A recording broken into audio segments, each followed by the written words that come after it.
Jesus é a aliança entre você e Deus. Jesus é a aliança entre você e eu. Hoje Ele te chama para restaurar, hoje Ele te chama para renovar. Hoje Ele te chama para reviver e amar. Hoje Ele te chama para restaurar. Hoje Ele te chama para renovar. Hoje Ele te chama para reviver e amar. Jesus é a aliança entre você. Jesus é a aliança entre você e eu. Hoje Ele te chama para restaurar, hoje Ele te chama para renovar, hoje Ele te chama para reviver e amar. Hoje Ele te chama para restaurar, hoje Ele te chama para renovar, hoje Ele te chama para reviver e amar.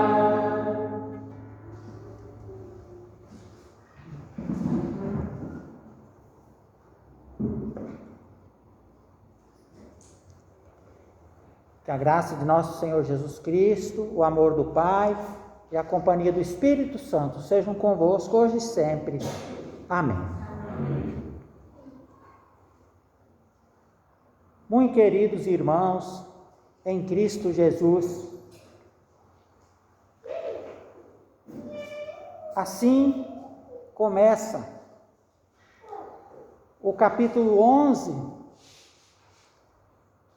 de Hebreus, Hebreus 11, capítulo 1. A fé é a certeza de fatos que não se veem. É a esperança de fatos que se esperam. E assim, nós podemos concluir que em tudo que diz respeito a Deus, é uma questão de fé. Do início ao fim, é uma questão de fé. E depois que entrou o pecado no mundo, o que deu lugar à fé? A razão humana. E as questões da fé migraram para a razão. E diante de consequências graves que o pecado traz, inclusive as pandemias, os morticínios, e tudo aquilo que de ruim acontece no mundo é consequência do pecado. Em situações desse tipo, muitos cristãos permitem que aquilo que era tão bonito, tão puro no coração, deixaram que essas coisas também migrassem para a sua razão. E aí muitos passaram a considerar as coisas de Deus não pelo coração, pela fé, pela esperança, mas começaram a considerar as coisas à luz da sua razão, e por isso já não tiveram mais tanta motivação de lerem a Bíblia, de irem para os cultos, não tiveram mais motivação especial para buscarem e servirem a Deus.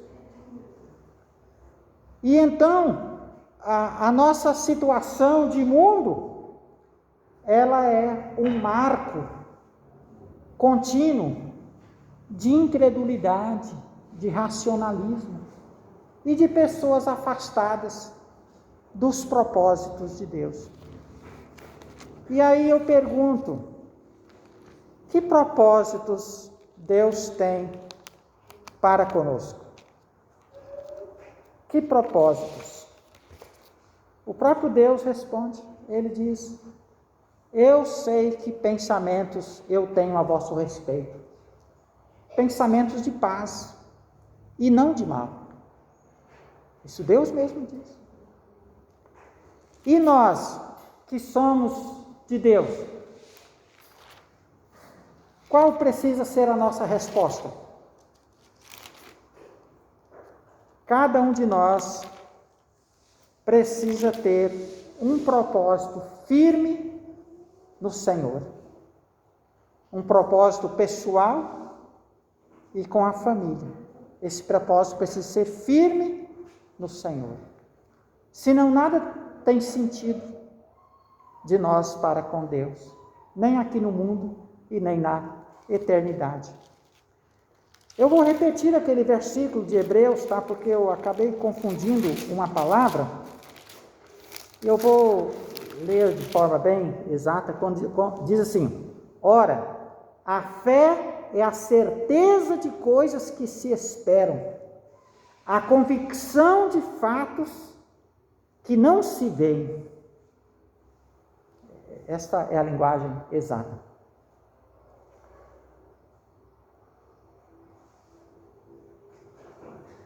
Uma das coisas que Deus estabeleceu desde a eternidade, e nenhum ser humano viu, foi a fundação do seu reino. A fundação do seu reino. Um reino espiritual, inabalável e eterno. E em Mateus capítulo 25, Jesus fala da fundação do reino que você está preparado desde a fundação do mundo. Olha só. Ele fala de tomar posse do reino que você está preparado desde a fundação do mundo. A Bíblia, ela tem esse tema do reino de Deus muito presente do início ao fim. E este, então, é o grande projeto de Deus com respeito à humanidade. O seu reino fundado, estabelecido. Mas nenhum ser humano viu o reino de Deus sendo fundado, nem criado. É uma questão de fé. Nós cremos que Deus criou tudo pela palavra do seu poder. E olha, quando Jesus veio ao mundo, e ele estava no encontro com Nicodemos, ele disse: quem não nascer da água e do Espírito não pode entrar no reino de Deus. O que é que Jesus estava pregando ali? Ele estava pregando que uma vez que entrou o pecado no mundo e a incredulidade, o afastamento das pessoas de Deus, o afastamento do coração de Deus das pessoas, para agora viverem na sua razão humana, querendo fazer a sua vontade, no seu livre-arbítrio, todo mal direcionado para o egoísmo, para o materialismo, para os interesses próprios. Então Jesus diz que para uma pessoa entrar no reino de Deus, precisa haver uma ressurreição. Precisa haver um novo nascimento. Quem não nascer da água e do Espírito não pode entrar no reino de Deus. Por isso, importa-vos nascer de novo. E por isso, então, Jesus instituiu o batismo. O batismo para ser o sinal da graça pelo qual o Espírito Santo age para renovar e para regenerar o pecador, para que ele possa então ser revestido da graça de Cristo e do seu perdão, e para que Deus possa morar novamente no coração dessa pessoa que foi batizada através do Espírito Santo. E a partir do momento então que uma criança é batizada, ou um adulto, naquele momento quando são usadas aquelas palavras de Jesus: eu te batizo com água, em nome do Pai, do Filho e do Espírito Santo, assim como os apóstolos também fizeram. Então naquele momento, esta pessoa é revestida da graça do perdão que Cristo alcançou na cruz do Calvário. Ela recebe o perdão dos pecados. E o Espírito Santo passa a morar na alma dessa pessoa, no coração dessa pessoa, para que agora ela seja reconhecida como filho, como herdeiro, como propriedade de Deus, como um integrante do seu reino espiritual e eterno. Em Romanos 14, ali diz que o reino de Deus não é comida nem bebida, não é saúde, nem riqueza, nem glória, nem fama. É aquilo que as pessoas mais querem aqui no mundo, é isso, né? É isso. Mas isso é tudo coisa do reino do mundo, do reino secular, deste reino que termina, que hoje é uma coisa, amanhã é outra, corroído pela traça, pela ferrugem, pela velhice, né? Mas em Romanos diz que o reino de Deus é justiça. Em primeiro lugar é justiça. Justiça, ou seja, pecados perdoados. Não tem maior graça do que a pessoa saber que por causa de Jesus, em quem ela crê, todos os seus pecados estão perdoados. E que Deus agora não está irado com essa pessoa, justamente porque ela crê no seu Filho Jesus Cristo. E aí continua dizendo que o reino de Deus é justiça, mas é também paz. Paz. Olha que dom maravilhoso. A pessoa, a partir do perdão que recebeu do Pai através de Cristo, mediante a fé, ela agora pode estar em paz, no sentido de que Deus não vai condená-la, não vai julgá-la para a condenação no inferno, mas essa é uma pessoa querida, reconciliada com Ele, a quem Ele ama e vai abençoar eternamente, também com a vida eterna. E continua dizendo: o reino de Deus é justiça, ou seja, perdão em Cristo, paz, a paz da reconciliação com Deus, e alegria no Espírito Santo.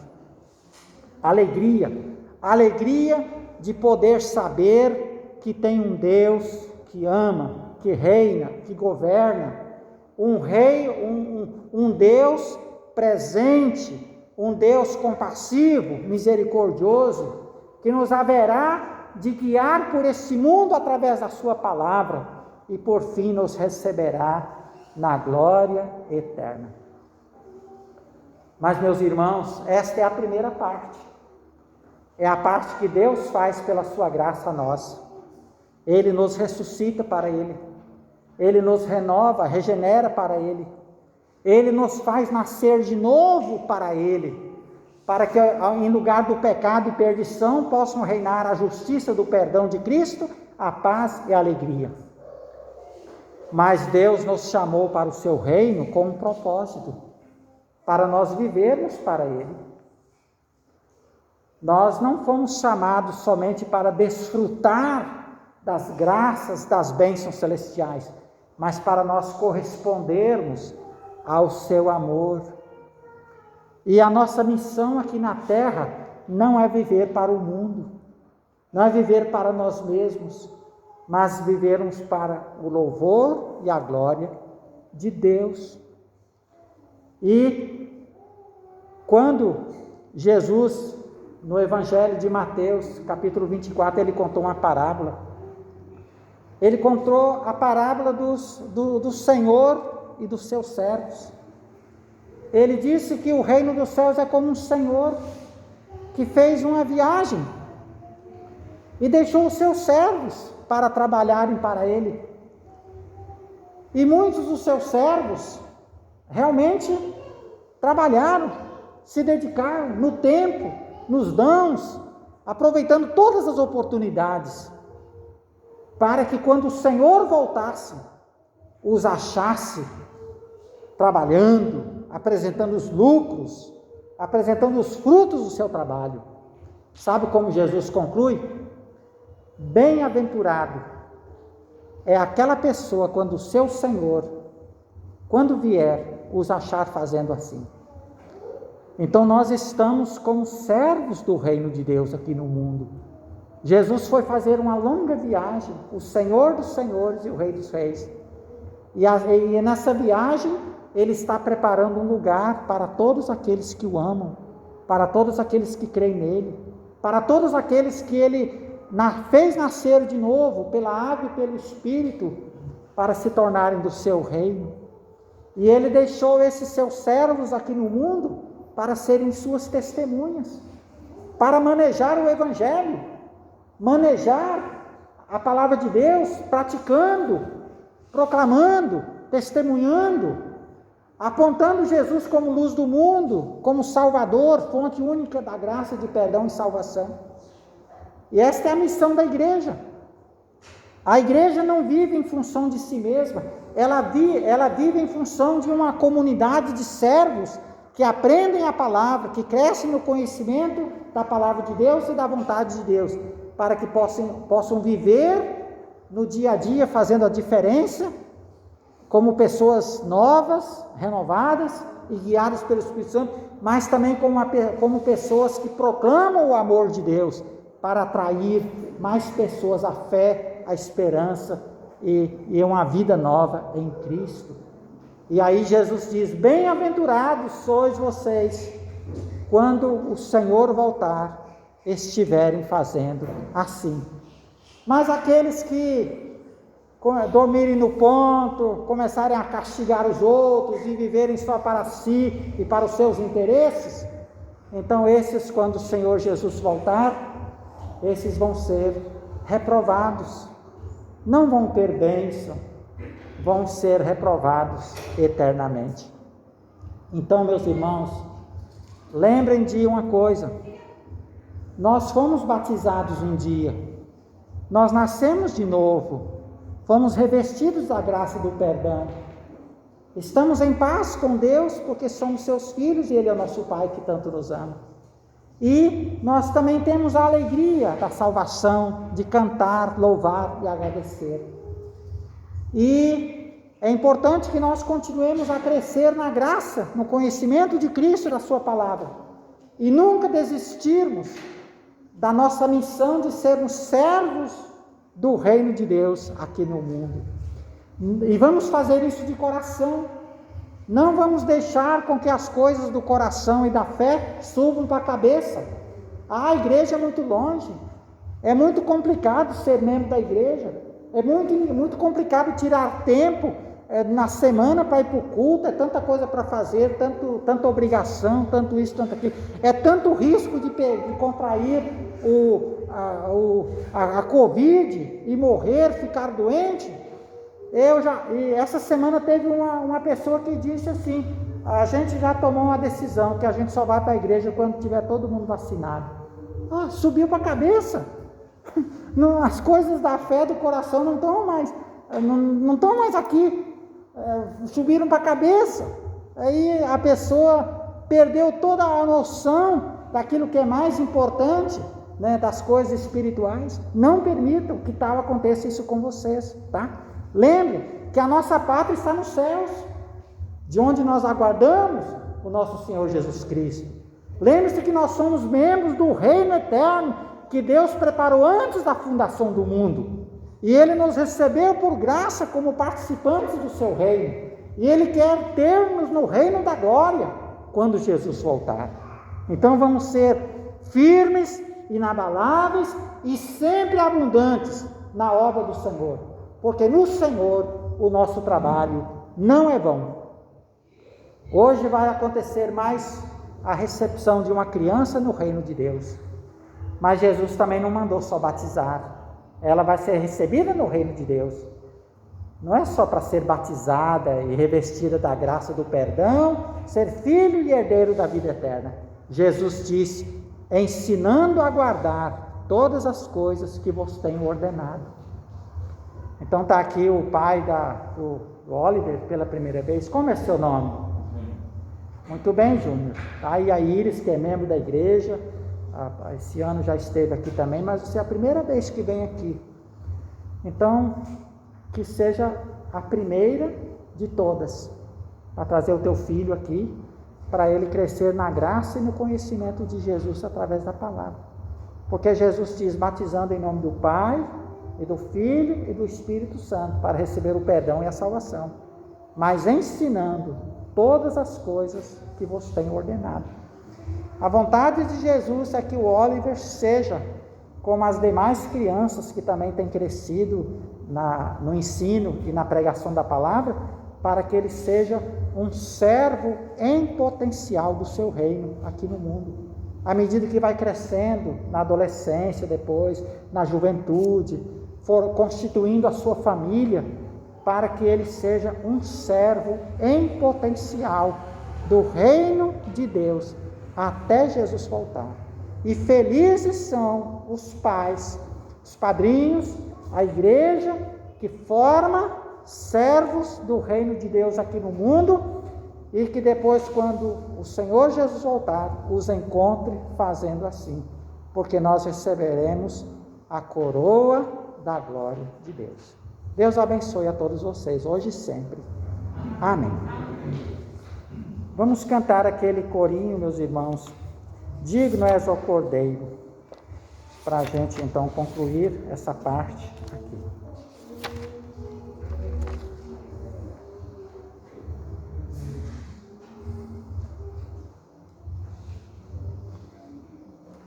É o 63.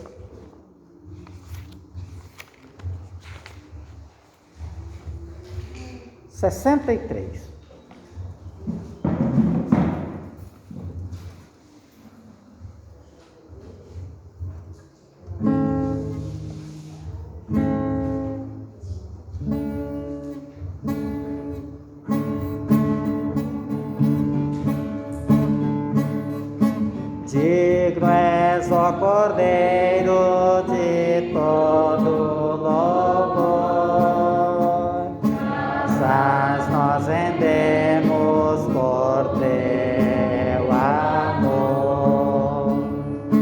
Tua seja a glória, o domínio também, para todo sempre. Amém. Amém. Teus são os poderes e os tronos também, hoje para sempre.